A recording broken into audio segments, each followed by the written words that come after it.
Природата и човекот се нераскинливо поврзани. Тоа се потврдува и во овие времиња кои што се бурни и динамични, во кои владее трката по материјалното, оној виртуелен свет и технологијата. Оваа емисија ја посветуваме на природата, поточно на планините и планинарењето. Разговараме со Велимир Ѓорѓевски, председател на планинарско-спортскиот клуб Бистра од Гостивар и му посакуваме топло добре дојде. Ви благодариме што ја прифативте поканата да бидете наш гост. Благодарам на вас за поканата. Сакаме да слушнеме се за планинарското друштво, околу љубовта за планинарењето од ваша страна, колку младите се интересираат да се вклучат во она што се случува во вашето друштво и ред други работи. Исто така ќе зборуваме и за вашата професија малку како наставник по математика. Најпрвин разговорот би го започнале да ни кажете и да ни откриете како е формирано и кога друштвото и нешто повеќе за неговиот историјат. Друштвото е формирано во 1984 година од група ентузијасти, љубители на природата. Во почетокот, како секој почеток, помала група, но секоја година се повеќе и повеќе се зачленували членови, така да по добрите денови сме имали до 160-180 члена. По последнава година или две бројот на членови се намали, но не сигурно помалку од 60. Какви се вашите активности кои што ги организирате? Само да напоменам, тука работата на друштвото има придонеси неколку повеќе луѓе. Би ги напоменал почесниот председател Гојко Геговски, па Благоја Дамјановски, па Зоран Здравковиќ, пред мене беше Бобан Нанчевски, па сега сум јас, кој има вложено за афирмација на друштвото и за негово напредување. Значи, првата активност на друштвото била во 1984 година со првото искачување на Титов врв. Потоа следат нашата поблиска околина. Една и од првите активности било искачување на Тепе, Стража Тепе или од Дженовица до Тепе. Тие се така први две тури што биле организирани од страна на планинарското друштво Бистра. Иначе има многу активности. Имаме традиционални искачувања. Титов врв, Љуботен, Добра вода, Стогово, Маврово, сите Маврово, Бистра, Меденица, Крчин, Наддешат, цела Западна Македонија, кај Тетовскиот крај, цела Западна Македонија, каде што се претежно сите врвови над 2500 метри, друштвото ги има поминато. Така и имаме Сува гора, често одиме на Кодра Таули, Прилеп, Битола, Пелистер, наши членови одат и надвор од Македонија. Тоа се помалку, ама имаме активности таму. Имаме кај Марчелан, Струмичко. Би се рекло дека сте многу активни и дека секој викенд практично му доаѓа дека имате по некоја активност и искачување. Секоја недела се движиме, зашто имаме членови кои во сабот работат, за да ги се вклучат, сакаат да се вклучат, организираме секоја недела. Какви се тие? Претежно овие од март прошлата година се движиме во помали групи поради пандемијата, од 4-5, на две различни страни или се придржуваме на тој принцип на растојание, но сепак болен човек на планина не се качува. На тоа немаше и тока многу оптоварување со пандемијата. Да, планината сепак и лечи и духовно и го исполнува човек со позитивна енергија. Какво е чувството кога ќе се искачите на надморска висина од над 2000 метри, да речеме? Прекрасно. Тамо, за да се искачиш, треба прво да ја сакаш природата, да бидеш упорен. Ова е, ја викам, спорт кој не треба многу вложувања за опрема. Треба планинарски чевли, најбитното планинарски чевли, едно ранче, некоја прикладна гардероба, за да можеш да се знаеш во сите временски услови. Планината знае да изненади, со сонце да тргнете да ве фати магла, снег, дожд, ама таа една кабаница го решава проблемот. Важно да го сака, чувството е прекрасно.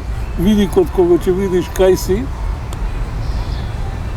и кога го ја познаваш географијата, колку сме блиску, а се чини многу далеко. Од Меденица се гледа највисок врв на Истра, се гледа Мавровско езеро. Од Кораб се гледа браната на Маврово. Тоа не може и да се опише со зборови колкаво е задоволството. Традиционалните тури и пријателите што ги имам, соработка со други друштва, тие доваѓаат кај нас, ние одиме на нивните маршови. Нашето друштво традиционално оваа година по 28 пат го организираше маршот Аџина река. Тоа беше изминатиот викенд, еве нешто повеќе да кажеме за маршот. Изминатиот викенд имаше околу 50-60 на гости, и наши членови и гости од Скопје, Тетово. Поминаа прекрасно. Времето се плашев на временските услови, но поминавме супер, без дожд, без ветер. Сите што тргнаа, сите го завршија маршот. Се дружевме, што е најбитно. Еден скроемен ручек. И со желби да се видиме уште еднаш. Да кажеме маршот Аџина река, која е рутата ни што се поминува и која е целта? Маршот друштвото Истра уште во далекните 28 пат наназад, без прекини одржано. Сите друштва имаат по некој марш. Традиционален. И нашето друштво се тргнува од пред Срезимир, Торбешки мост, се вика местото, локацијата, преку еден убав предел на борова шума до реката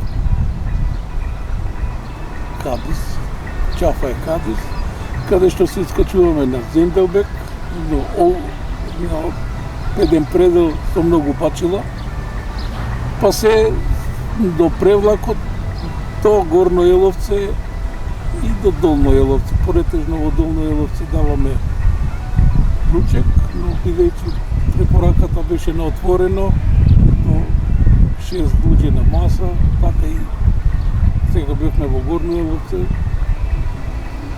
И одлично нешто, чувство што ќе видиш луѓе кои се гледате вака на висина, што викаме, од планина, ако не или на Фейсбук, ќе видиш какви убави низ каков предел поминува со дивина, со диви кози, со други животни кои ги гледаш, просто ги гледаш.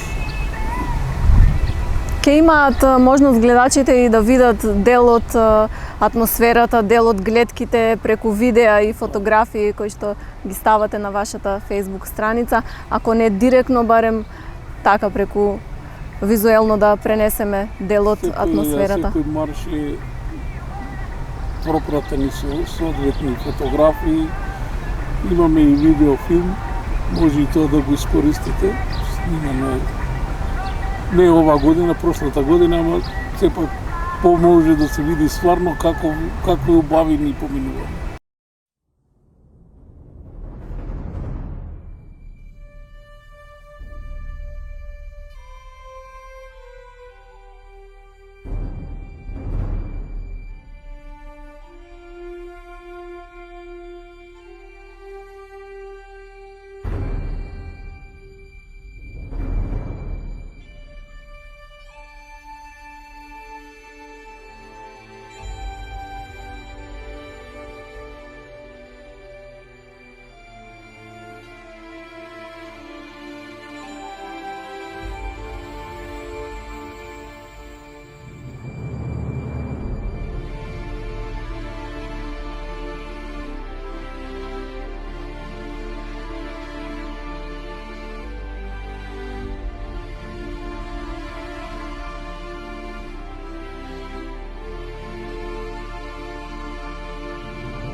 Кажавте дека за планинарење не е потребно некоја посебна опрема, меѓутоа што треба да има во себе еден човек за да биде планинар?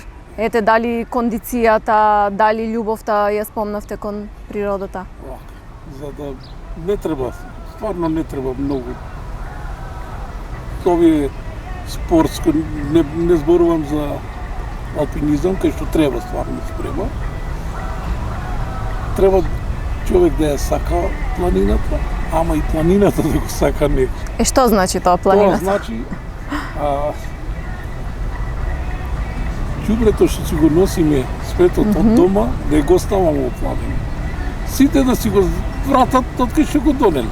Тамо нема кој да чисти, нема кој да заштити од пожари, да запалиш, да кршиш дрва, да уништуваш. Затоа викам и планината таков човек сака. Тие што нема таква желба, што тешко и да издржат од еднаш два пати да се качат на планина. Тоа што има љубов, ќе остане тоа потрајно, викам, додека го држат годините, ќе се движи. Ако не мора на 2500, ама до 1800, до 1000 метра ќе си испешачи, што е многу добро за здравјето. Ја не знам подобар спорт за одржување на кондицијата и на виталноста на човек. Дали вие се сеќавате кога прв пат се искачивте на некој повисок врв на планина? Првото моје искачување беше со мој добар пријател Благоја Дамјановски. Тоа беше тура од 36 км. Гостивар, Рамен Камен, Горно Еловци и Насет. И од тога таа љубов ми ја всади, не престана вече. Тоа беше одамна. И секој искачување и да одам на иста тура, секогаш има нешто ново што не сум го видел претходно, што ми причинува задоволство. Не само мене, и на другите колеги и планинари, кога гледаш нешто дека стварно убаво. Убавината со зборови не се опишува, него треба да појдеш и да видиш колку да те причинува задоволство. Да се доживее директно таму. Директно. Пред пандемијата, јас сум по професија наставник.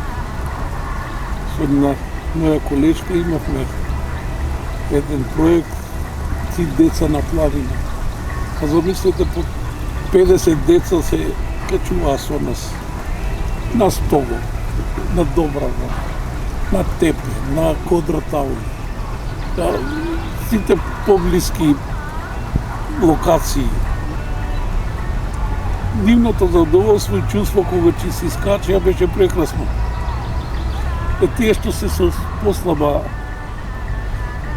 желба за тоа, се правеа селекција. Еднаш, два пати ќе дојде, тие што сакаат продолжуваат. Да. И мислам дека уште ќе бидат членови во нашето друштво, само да помине ова. Да. Непогода. Веќе полека и се гледа крајот. Да. Токму, да, се надеваме дека ќе заврши што поскоро. Токму тоа сакав да ве прашам, каков е интересот на младите да се вклучат во планинарењето, затоа што некако им робуваат на електронските уреди, на урбаната џунгла, сакаат ли да побегнат во природа?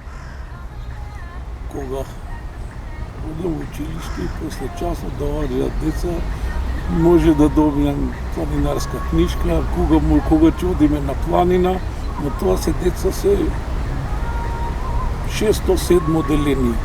Колку што растат до средно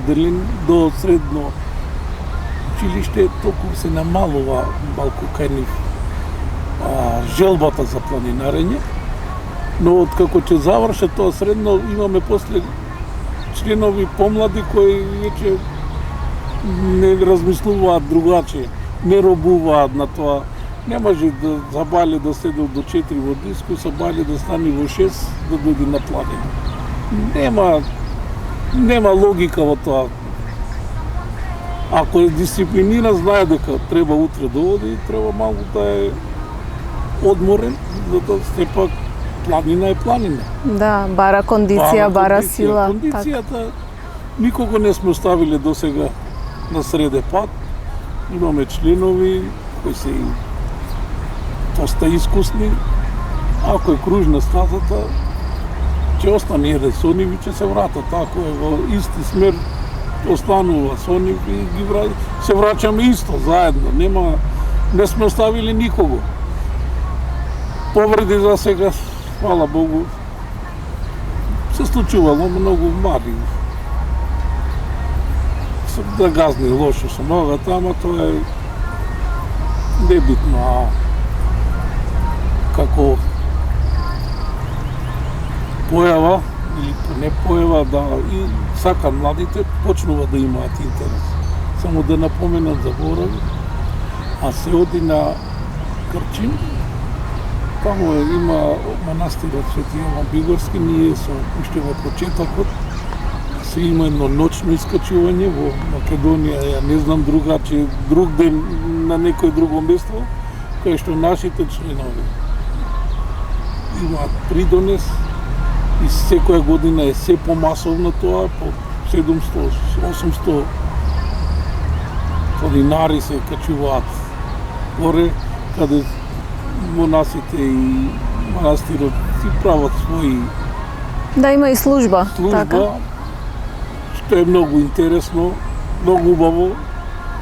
Погледот е невероватен, се гледа и од Албанија страна и од нашата страна, црква што била изградена на самата граница.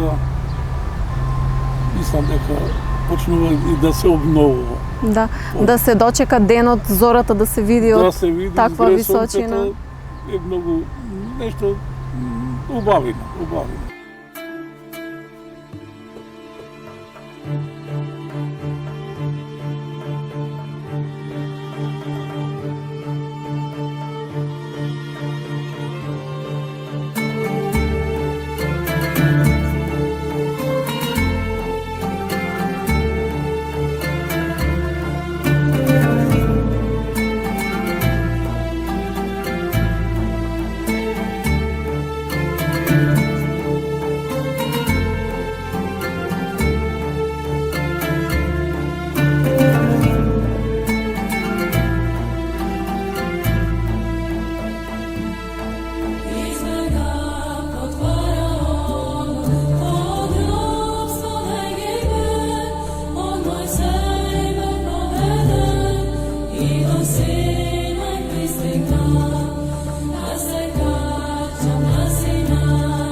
Вашиот клуб е активен без оглед на годишните времиња во текот на целата година. Која е разликата кога се искачува некој врв или има некој марш во зимски услови, која е кога се временските прилики попогодни за таква активност? Имаме членови кои се релативно помлади и се качуваат и во зимски услови, дали било Титоврв, дали било Кобилица, дали било... Тоа се стварно луѓе кои се во кондиција и може та поголема група, претежно бараме планини кај што не држи многу снег. Значи тие тури ни се Бунец, Вруток, преку сите Дувски мала. Таа планина е секогаш под сонце и снегот многу брзо се топи или не го држи многу. На Сува гора, исто така не држи снег многу. Елен скок, тоа е познат Елен скок, Галичка сушица или од Јанче до Галичник, каде што се осеќа таму јадранска клима, снегот брзо се топи, ги практикуваме тие тури и имаме тура, имаме планинарски дом во Горно Браниловци и како да е, може да се оди. Во секое годишно време се има своји убавини. И назима кога гледаш убава белина, налето со прекрасни бои што кога гледаш вака насликани во некоја слика, мислиш дека не може така да биде природата. Такви бои, ама има. Та вистина има. Ја чепнавме темата околу вклучувањето на децата и на младите во планинарењето. Што во тој контекст би сакале да им порачате или да испратите еден апел до нив, затоа што сепак планината, природата значат здравје, а на младите токму тоа им е потребно. Сите сакаат што поголем број на млади луѓе да дојдат. Традиција има во Гостивар за пешачење. Желба на младите има, ама некогаш и материјалните средства се опрашени да појдеш до Тебар, до Маврово, треба секој викенд да одвоиш средства за превозот. Кај некој не може баш така да лесно да се снаоѓаат, друштвото колку може помага. Со финансиите побуриме, како и сите планинарски друштва. Оваа година мислам дека ќе успееме да организираме едно предавање горе за млади, како треба да се движат низ планина, што треба да знаат, да се ориентираат, да засакаат природата, па мислам дека ќе успееме до некаде да го реализираме во целост. И најинтересно за нив, ако само теорија, без пракса и без пешачење и да ги однесеш на нешто што е стварно убаво да видат, не може да се всади така лесно љубов. Да, тоа освен што би било едукативно, би било и мотивирачки за да понатака се вклучат во вашите активности. Кога веќе кажавме дел од плановите, ајде да кажеме и што се ве очекува до крајот на оваа година, од она што го имате зацртано во планот. За оваа година имаме еден месец пауза за тие што одат на одмор, да нема обврски околу пешачењето, а имаме наредната недела Титоврв или Длабока река. Сега е период кога тој е највисок водопад во Македонија, ама не е постојан додека се топи снегот на кораб. Тогаш го има. Тога има. Оваа недела мислиме да појдеме до Длабока река, па до Титоврв, имаше искачување, имаме членови помлади, имаше снег во мај, па Титоврв, па доваѓа после Стогово, имаме таму 3-4 врва, Бабин, Срд, Биг Дорук. А за лесните дури за децата, ако почнеме од септември со училиште, ќе има за нив полесна тура квадратаули, во Сува гора, тепе на планината Буковиќ, ток рамен камен, Костивар има одлична местоположба, имаме многу блиски места кај што може да се испешачи. Ја мислам дека и помладите деца не можат да се качуваат повеќе од 1700 до 2000 метри. Толку се тие, сепак се помлади деца, имаат сила, ама треба некако да се канализира, тоа не може Да, постепено.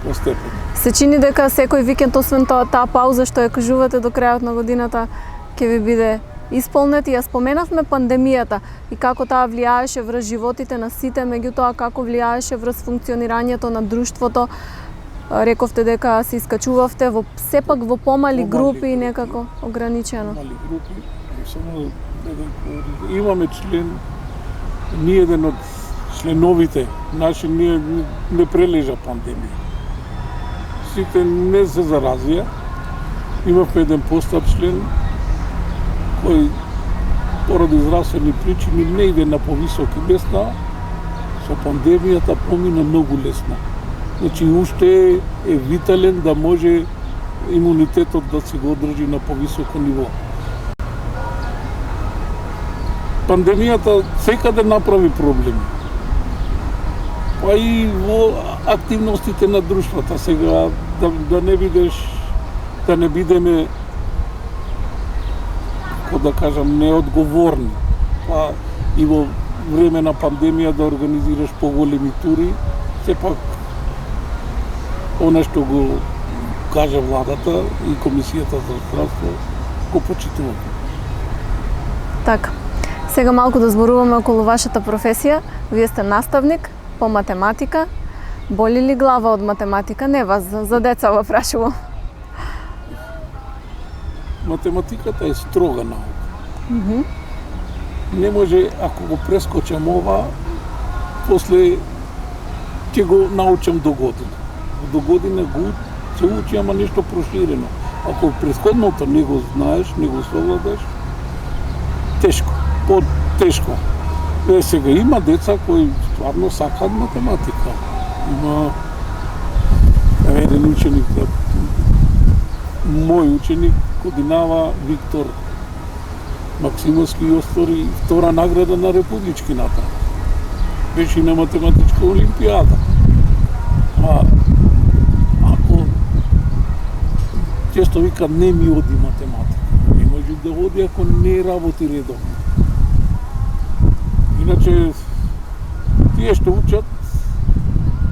учат дали било тоа со физичко присуство во школа или преку онлайн настава, а тие искористија тие што не учат ова онлайн настава и искористија во негативна смисла за мене. Да помине годината, а да не научи ништо. Или многу малку. Сега ученици што учат, што имаат навика самостојно или дома да учат, да се придружува, она има една изрека, школа подучуваме, а дома се учи. Ако дома не научи, школа ќе го подучиш, ама не може се да му дадеш на тацна, ама тој ако не го тоа совлада дома, затоа викам школа подучуваме, дома се учи. Да, тој час од 40-45 минути не е доволно. Не, сега класовите ни се порелативно помали на ученица, може да му обрнеш многу внимание на било кој дете, ама што вика, ако не носи товар, не можеш да го товариш колку што треба. Него мора да се прилагодиш на колку му се можностите, а на некој има математиката, ви кажам, е строга и потешко им оди, ама ако застанеме 100 луѓе на улица и сите 100 ги прашаме за математика, може 5, 6, 10 ке знаат, ама сите живат тие. Сите имаат семејство. Значи не е се до не му треба. Му треба математика, ама на некој на нешто со друг интерес. Да, некому повеќе, Повеќе, некому некому помалку. Како? А сигурно математиката ќе им помогне за да го разбере овој реалниот свет. Како вие доживувате работата со деца и зошто одбравте да бидете тоа што сте по професија? Па, јас се сеќавам кога бев уште 8 деление и по наставничката по математика, македонски, имавме тема писмена што сакам да бидам. Јас уште тога пишав дека ќе бидам наставник. И тоа му го пренела на наставникот што ми предаваше. И кажа дека уште тога ми рече еден ден колега ќе се видиме заедно. Промина време, јас завршив и се гледам, уште се гледаме. Од тога е тоа. Долго време сте наставник, какви се генерациите сега, а какви се поранешните генерации? Многу, веќе пред пензија сум, ама се изменија многу наставни програми. Сега се учи нешто, што знам. Мене лично програмата као програма ќе ја реализирам во целост. Ама некои теми што се сврли или нешто што се воведе со недоволно испитан, ја викам, терен.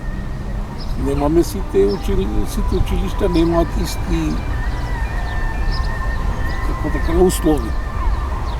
Што ја во Гостивар кај нас во училице ќе даваме за информатика, во село тоа дете се осеќа Хендрик, немаат компјутер. Или нема интернет, нема... Затоа требаше тоа да се осмисли на многу друг начин. Пофино владата да им купеше, да внесеше секој дете да си има мало лаптопче, само че го држуваше, че го предаваше на годините. Како секој што се амортизира и тие че се амортизира, ама че имаше подобар ефект. Да, ефект. Сепак сметате дека од септември би било подобро деца се вратат во училиштата? Сигурно. Мене ми фали ученицата. Ми фали зашто друг е принципот и начинот детето ме разбере. И јас да видам директно што работи. Него дома да го оставиш кога ќе се јавиш, нема интернет, немам ова, немам она, нема таква контрола. Ако родителот што не им е дома, тоа дете ќе си земи слобода да ескивира, да не може, да не сака да дојде на час. И на самиот крај би ве запрашала, имаат ли математиката и планината допирна точка? И каде вие ја наоѓате? Затоа што реално сте и во двете така суштински страствено навлезени. Сегнем, знаете што викаат, ако било која наука, ако не примени математика, не ја признаваат за наука. Докази, теории, што тие без математика, ако не го прикажат тоа математички, тешко ќе се прифати како наука. Кога одиме на планина, таму е многу и поврзано с математика, географија, биологија. Сите тие придонесуваат да разбереш природата. А децата го сакаат. Децата го сакаат, ама начинот на кој ќе им го пренесеш е многу битно. Не е природата само да се истрчам и да не видам околу себе што има, зошто е така, тога може да одат и со години и па ништо да не разберат од тоа битното. Да. Дека планината, шумата, све е здравје. Тоа се потврдило и преку вашето друштво, еве и преку вас самиот. Ви благодарам многу за разговорот, беше чест и задоволство што ви имавме како гостин. Благодарам и вас. Се надеваме дека ќе се гледаме повторно. Ќе се гледаме, сигурно. Поздрав и до вас, драги гледачи, и ви благодариме на вниманието. Останете со нашата програма.